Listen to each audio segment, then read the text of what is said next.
নমস্কার বন্ধুরা, সুমিতার হেসেলে সবাইকে স্বাগত। তো বন্ধুরা, আজ আমি কিন্তু নিয়ে চলে এসেছি মুখরোচক যে ছোলা, যেটাকে আমরা চানা বলে থাকি, ওই চানার একটা ফ্রাই। তো চলুন এই রেসিপি আমি কি করে দেখাই এবং কিভাবে কি প্রসেসে করি, তো এটাই আজ আপনাদের সঙ্গে শেয়ার করব। তো তার জন্যে আমি এখানে আগে থেকেই কিছুটা আলু কুচিয়ে রেখেছিলাম। একেবারে ছোট ছোট করে আলু কুচিয়ে রেখেছিলাম। এখানে আমি একটা প্যান নিয়ে নিয়েছি, প্যানে দিয়ে দিব প্রায় 4 চামচ মতো সাদা তেল, এবং সাদা তেলটা ভালো করে আমি গরম করে নিয়েছি। এবং গরম হয়ে যাওয়ার পরে আমি এতে দিয়ে দিব একেবারে চানার মতো ছোট ছোট করে কেটে রাখা আলু।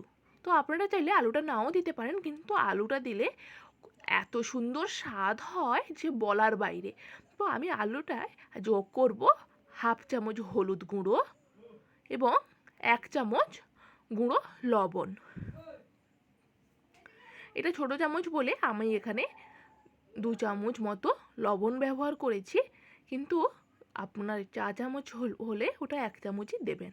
তো ভালো করে এটি আমি মাখিয়ে ঢাকনা মেরে রেখে দিব প্রায় 2 মিনিট মতো ফুল আঁচে।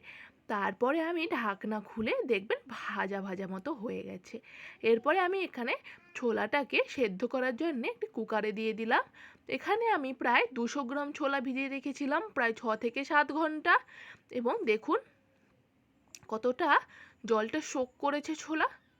ভালো করে ধুয়ে আমি এতে দিয়ে দিব হাফ চামচ হলুদ গুঁড়ো এবং ছোট যে আমি চামচটা ব্যবহার করছি ওই চামচে 2 চামচ লবণ। এরপরে আমি এতে দিব বড় কাপে 1 কাপ মতো জল। এরপরে আমি এটা ঢাকনা দিয়ে সেদ্ধ করে নিব প্রায় 10 মিনিট মতো। এই দেখুন ঢাকনা খোলার পর আলুটা অনেকটা কুকও হয়ে গেছে এবং অনেকটা ফ্রাইও হয়ে গেছে। এরপরে আমি আবার ভালো করে নাড়াচাড়া করে একেবারে মুচমুচে করে ভেজে নিয়েছি। এই দেখুন কতটা মুচমুচে হয়েছে, আপনারা নাড়াচাড়া দেখেই বুঝতে পাচ্ছেন। এবার আলুটা আমি একটি পাত্রে তুলে রাখবো। সেই প্যানে আমি দিয়ে দিব আরও 2 চা চামচ সরিষের তেল। এবার ফোড়নের জন্য আমি এখানে দিচ্ছি 1 চা চামচ 3টে শুকনো লঙ্কা এবং 1 চা চামচ জিরে, সাদা যেটা জিরে, ওই সাই জিরেটা আমি দিয়ে দিচ্ছি। একটু ভাজা ভাজা হয়ে উঠলেই যখনই ফ্লেভারটা উঠবে জিরের, তার সঙ্গে সঙ্গে দিয়ে দিতে হবে কুচনো কাঁচা পেঁয়াজ। আর আমি এখানে একটু ঝাল ঝাল করবো বলে 2-3টে কাঁচা লঙ্কাও যোগ করেছি। আপনারা চাইলে পেঁয়াজটা নাও দিতে পারেন, কিন্তু পেঁয়াজ দিলে আরও স্বাদটা দ্বিগুণ কিন্তু হয়ে যায়। তো আমি পেঁয়াজটাকে খুব বেশি ফ্রাই করব না, খুব ফুল আঁচে আমি 2 থেকে 3 মিনিট একটু ফ্রাই করে নিব, যাতে মুচমুচে ভাবও থাকে এবং কাঁচার যে রসটা থাকে অথবা গন্ধটা থাকে ওটা যেন চলে যায়। এই দেখুন বন্ধুরা, আমার কিন্তু পেঁয়াজটা বেশ কালারও পরিবর্তন করছে ধীরে ধীরে এবং একেবারে ফ্রাইও হচ্ছে না। এবার আমি এতে আবার একটু নাড়াচাড়া করে নিচ্ছি ওই পেঁয়াজটা যাতে আমার লেগে না যায়।